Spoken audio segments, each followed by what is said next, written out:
Cars, something so common, yet something that makes many of us happy. However, not everyone can drive the same car as everyone else. If you are European and pay attention to cars in different parts of Europe, you could probably notice that there are some differences in cars even in modern times. Now why is that?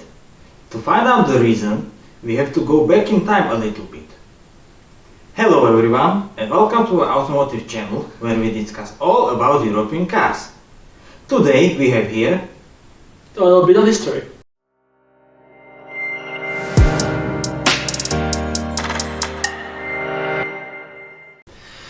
Until 1989, Europe was basically divided in two parts, split in Germany with Berlin Wall into the Eastern and Western Europe. East was controlled by Soviet Union with more communistic regime. West, on the other hand, became democratic. These differences had their pros and cons. East tried for economical stability for everyone and fought homelessness with cheap accommodation provided from constructing lots of iconic blocks of flats. However, with the main focus like this, people couldn't focus on having a lot of money and got used to their lives. Cars in this part of Europe were constructed to last a long time, in expense of having poor equipment. Western Europe was built on capitalism, economy thrived, and this showed even in automobilism of Western Europe. In comparison, there are only few brands of cars to choose from. Those were Lada, Wartburg, Moskvich, Skoda, and of course let's not forget about the Jaguar out of plastic, Eastern German Trabant with two-stroke engine. Best cars in East for regular people were Lada Vaz 2101. The government and police officers had Tatra 603, 613, Volga Gaz 24. Yes, these cars might have looked good, however, their equipment was really poor. No AC, no comfort settings like power windows or mirrors, and safety systems like ABS or airbags were practically non-existent. Most iconic car of Eastern Europe was Czechoslovakian Skoda 120. Now keep in mind that this car was introduced in 1976 and only with minor technical changes.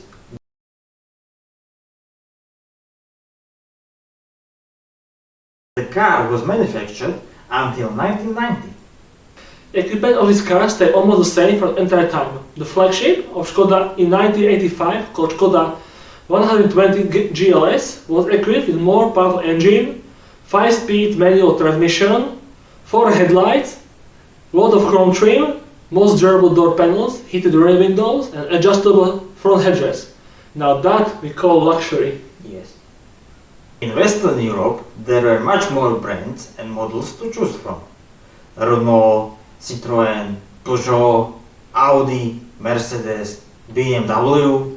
All these car brands thrived and put all of their efforts into the technological improvements. For example, 1985 Audi 200 C3 was equipped with ABS, heated seats, all power windows, AC, and Mercedes started using airbags in their cars.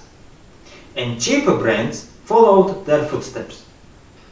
After the fall of Berlin Wall, everyone tried to create equality in the car industry throughout the whole Europe. This took a lot of effort and of course a lot of funds. However, even after creating democracy in entire Europe, the differences between East and West still could be felt. Market opened more opportunities for people to choose from more different cars.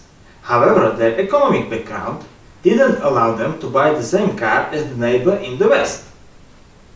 Car companies created solutions for this. They offered same models in East and West, however with different equipment. For example, fully equipped, most expensive 1998 Skoda Felicia in the West was available with ABS, central locking system, airbags, and front power windows. Not many people could afford this, so Felicias in the East were usually poorly equipped with no power steering, no electronics, no airbags, etc. In the West, these more equipped Felicias were more common. This trend continued in the early 2000s with Octavia GT, Fabia GT with more powerful engines available only in the West. The goal of equality was reached in 2010s by stabilizing the economy in most of the EU states. So, the next time you see a cool epic car on the street and next day you see cheap brother, now you know why. If you like this video, consider subscribing so you then never miss any of our new videos. Bye!